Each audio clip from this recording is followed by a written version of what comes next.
અમરેલી જિલ્લામાં ભારે વરસાદ બાદ સર્જાયેલી પરિસ્થિતિ વચ્ચે સાંસદ ભરત સુતરિયા બાઇક પર સવાર થઈ અસરગ્રસ્ત ગામોની મુલાકાતે પહોંચ્યા હતા। તેમણે સેડુભાર, હરિપર, અડતાળા, માચિયાળા, લાઠી અને જરખિયા સહિતના ગામોમાં નુકસાનનું નિરીક્ષણ કર્યું હતું।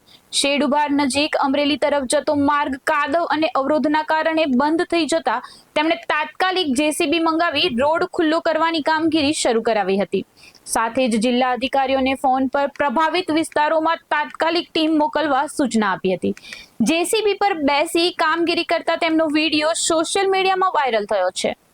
3 દિવસથી આમ તો અમરેલી અંદર અતિ વધારે વરસાદ પડી રહ્યો છે, ત્યારે આ વિસ્તારની અંદર વરસાદ નહોતો, ત્યારે રાજુલા, જાફરાબાદ, ખાંભા, ધારી, લીલિયા, સાવરકુંડલા એ બધે હતો।